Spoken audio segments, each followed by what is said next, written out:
Estamos ya con Gustavo Gorriti, director de IDL Reporteros, pero además una de las personas que más conoce el trabajo del equipo especial y el caso Lavallato en general.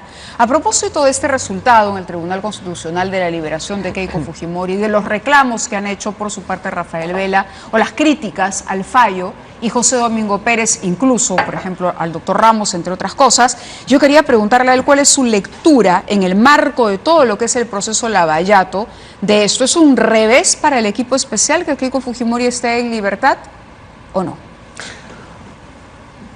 Es un revés táctico, diría yo, que básicamente por cuestiones de percepción, más que por el efecto real que tenga en el balance y compulsa de las fuerzas. Ajá. Antes de que se pronuncie el TC, estaba claro de que había dos grupos que tenían opiniones formadas y que eso tenía poco que ver con el análisis profundo de la cosa, sino con la posición doctrinaria general de cada uno de estos dos grupos. Sí. Estaba muy claro eso.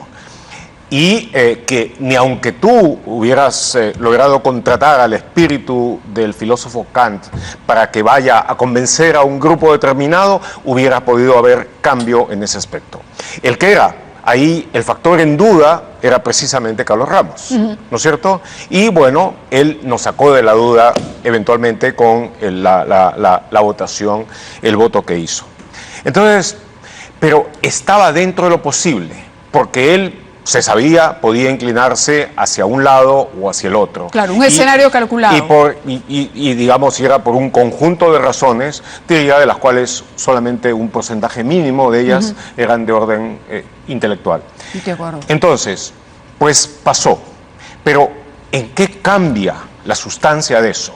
Porque lo que se ha dejado de lado es la prisión preventiva, que es un mecanismo, entre otras cosas, hecho para evitar la obstrucción, y eso ha dado lugar, por ejemplo, al argumento de Ramos sobre el efecto que ha tenido la disolución del Congreso en anular esa cuestión de obstrucción. Bueno, la prisión preventiva ha sido dejada de lado, pero lo sustantivo es la investigación sobre su caso. Sí. Y cómo va esa investigación y cuánto más de evidencia se ha dado. Otro de los aspectos que ha estado en discusión, alguna de las cosas que le has preguntado, es hasta qué punto es un delito o no de que él haya revelado. Claro, la identidad supuestamente de un aspirante colaborador eficaz. Exactamente. Porque además lo deja vulnerable, tomando en cuenta que ahora las personas a las que él, concretamente Keiko Fujimori, digamos, lo coloca en una situación de vulnerabilidad. Dentro de todo este juego de percepciones que hay, entonces hay alguna gente que está sintiendo miedo porque piensan de que salir en libertad indica que hay un cierto nivel de poder. Claro, lo que puede ser una percepción equivocada. Porque el hecho concreto es que el avance en la investigación fiscal, en este caso, de la investigación, digamos, en general, en este caso, con sobre todo su expresión fiscal, es un avance tremendo. Es un avance tremendo donde hay realmente poca duda en cuanto al efecto final que va a tener.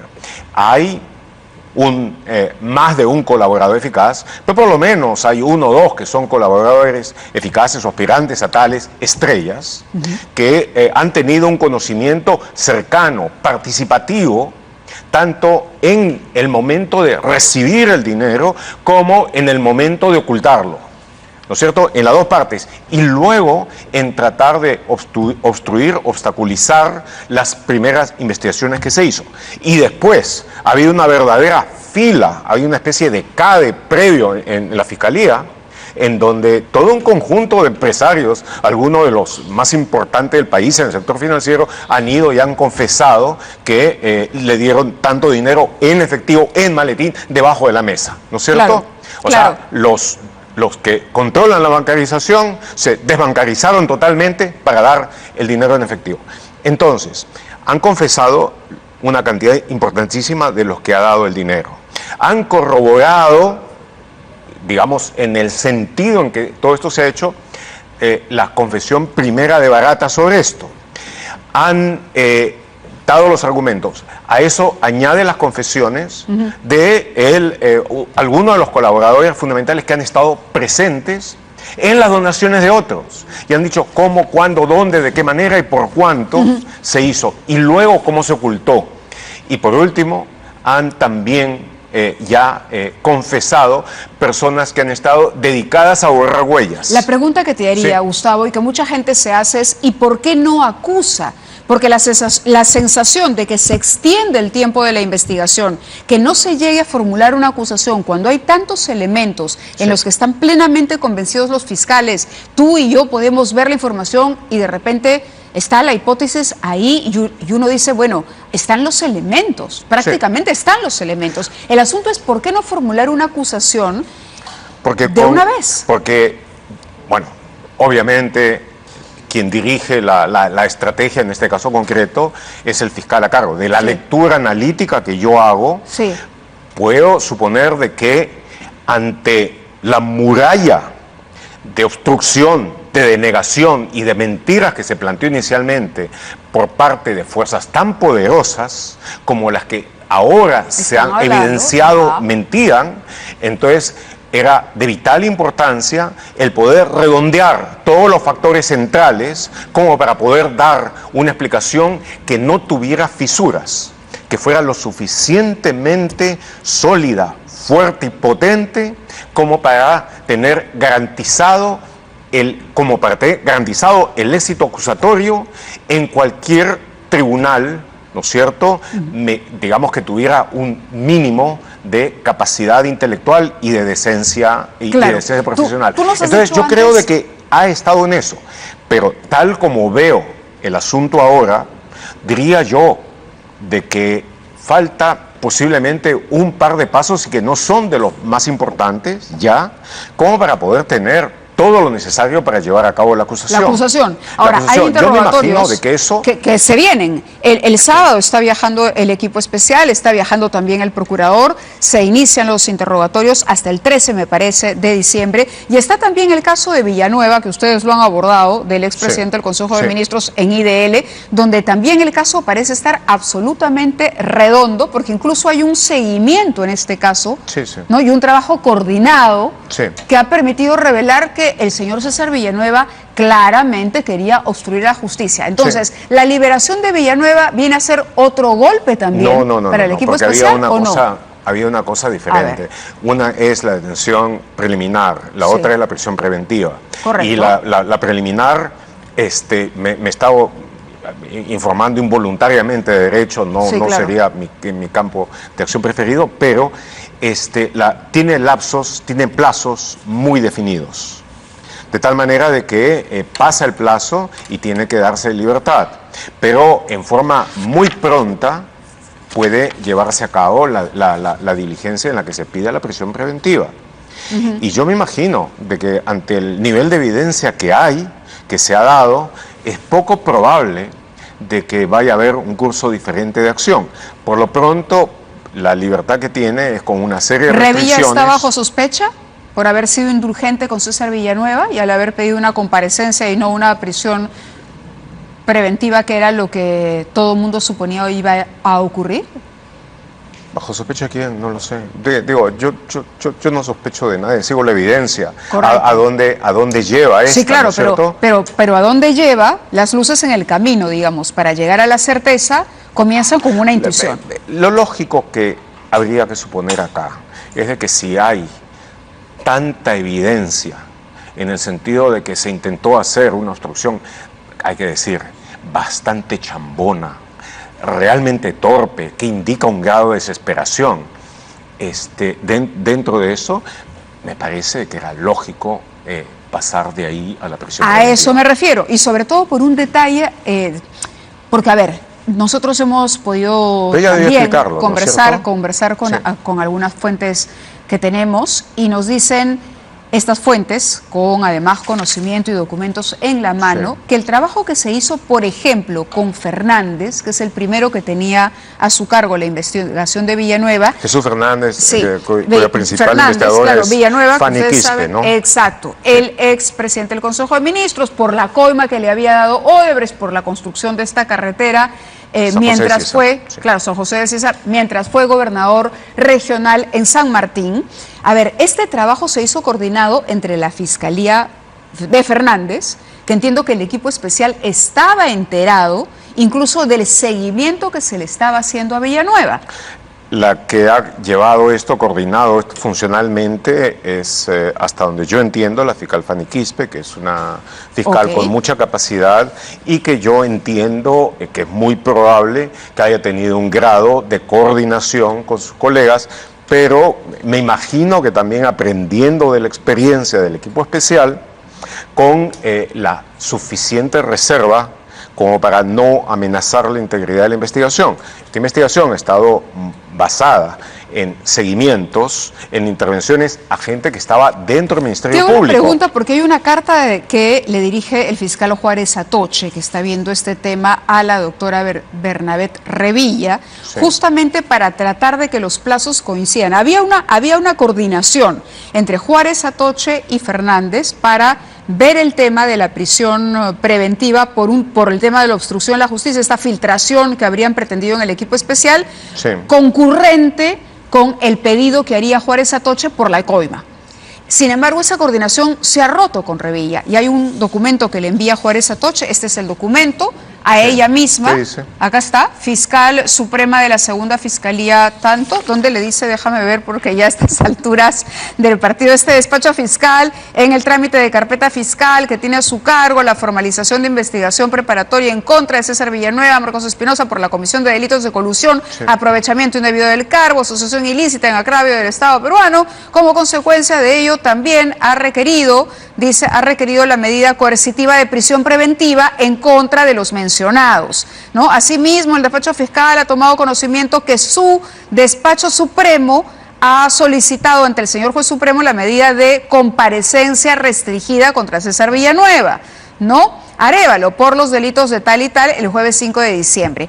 Ante esta situación, con sumo respeto, acudo a su honorable despacho supremo para solicitarle que tenga a bien evaluar la posibilidad de pedir al órgano jurisdiccional la reprogramación de audiencia, ¿no?, de esta comparecencia para una fecha posterior, toda vez que este despacho fiscal está solicitando medida restrictiva, ¿no?, prisión preventiva, por los delitos que son sumamente graves de trascendencia nacional vinculados a la organización criminal Odebrecht, y que la señora Revilla, la fiscal Revilla, no le ha respondido nada a Juárez Atoche, a diferencia de Fernández, que sí tuvo una actitud mucho más colaborativa con el equipo especial. Ahí está el panorama. Mávila, lo pensamos. Mávila, vamos a la pausa y regresamos, ¿te parece? Porque los anunciantes... Bueno, ya lo pensé, pero sí que vamos a la pausa. Ok, pero guardemos el suspenso. Vamos a la pausa y regresamos con Gustavo Gorriti.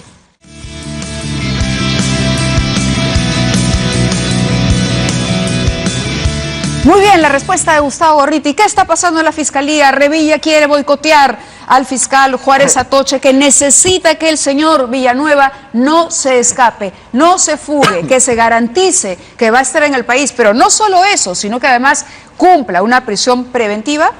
Bueno, hay un hecho que no es necesario visitar al oftalmólogo para poderlo observar con claridad. La Fiscalía de la Nación es una olla de grillos.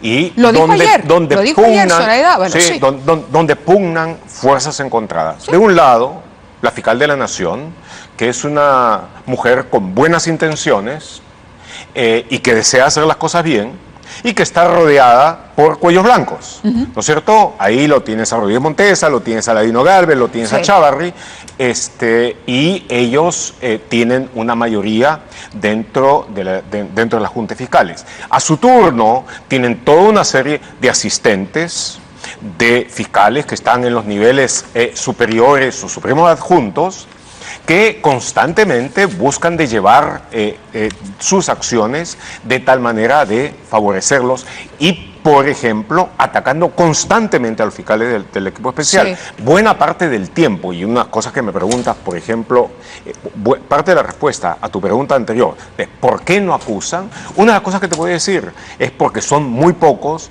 porque tienen muchísimo trabajo y porque parte de ese trabajo está en defenderse de las acusaciones generalmente absurdas, descabelladas, diría más, diría estúpidas, de buena parte de los fiscales de control interno de aquí, de tal otra fiscalía allá, que básicamente parece que su misión principal es obstaculizar esta investigación.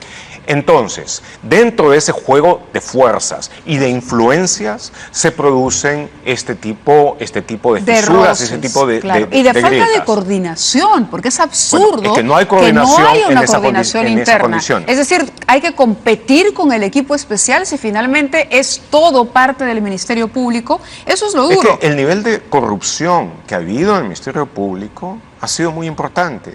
Eso hace todavía más notable la acción que llevaron a cabo, por ejemplo, en el caso del Callao, las fiscales Sandra Castro y Rocío Sánchez. Eso hace mucho más destacable la acción extraordinaria que ha llevado a cabo el equipo especial dentro de una organización con niveles de corrupción muy altos y donde hasta este momento buena parte de las investigaciones anteriores que pudieron, sobre el caso de corrupción grande, que pudieron haber avanzado, no lo hicieron porque fueron saboteadas desde instancias de dirección por fiscales y por funcionarios que estaban vinculados con tal o cual partido, con tal o cual grupo. De tal manera de que eso es algo que está presente. Y hay que poner como un factor dentro de lo que haga o pueda hacer o deje de hacer el equipo especial y dentro de lo que haga o deje o pueda hacer la propia fiscal de la Nación, esa correlación hoy por hoy negativa de fuerzas que ojalá, si los electores peruanos no tienen un día de lobotomía y si votan bien, debiera hacer de que el próximo Congreso esté en condiciones de actuar en forma positiva sobre eso, dándole un nivel más adecuado. Pero yo te diría de que en términos generales, mi visión ahora del escenario global de investigaciones es más bien optimista. Yo creo de que el avance que se ha logrado, por ejemplo, en el caso de Keiko Fujimori, es irreversible. El avance que se ha logrado, que se va a lograr en lo que queda por ver del caso de García, yo diría de que va a continuar y va a continuar profundizando y los resultados también van a ser irreversibles. Lo de Toledo no hay vuelta que darle, lo de Villarán no hay vuelta que darle.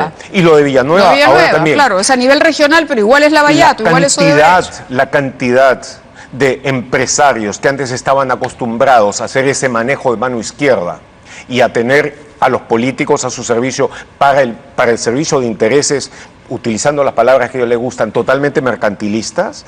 Entonces, ese desfile confesional no tiene precedentes en nuestra historia y va a ser una razón que va a permitir que lleguemos a otro nivel.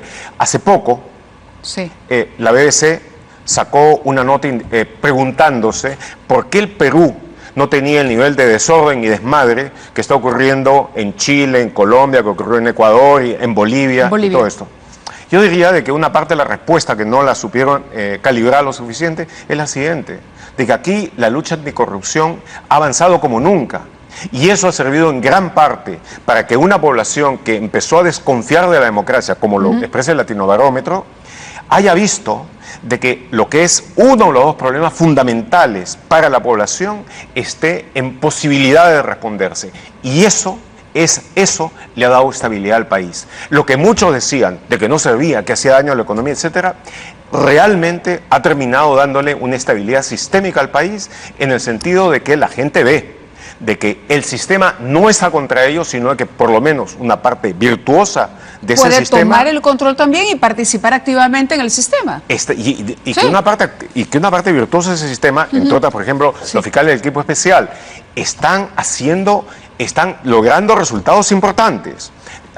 También habría que decirlo, pero ya sonaría como autoaplauso, que el periodismo de investigación ha jugado un papel importante, pero en conjunto el avance que el Perú ha logrado en términos de lucha anticorrupción no tiene otro parangón que el de su modelo previo de Brasil. De acuerdo. Muchísimas gracias a Gustavo Gorriti. Y respecto nada más a un detalle de una nueva infiltrada en el equipo especial, una fiscal o asistente técnica adjunta al doctor Juárez, hay que precisar simplemente que la señorita en cuestión trabaja más bien para el equipo que lidera Giovanna Mori. Y la señorita no está más. Giovanna Mori ya puso en conocimiento del coordinador del equipo especial la información respecto al puesto que ocupaba y la señorita está fuera. El equipo crece, se necesitan manos y evidentemente las posibilidades o probabilidades de que haya gente que pretenda infiltrarse es mayor cada vez.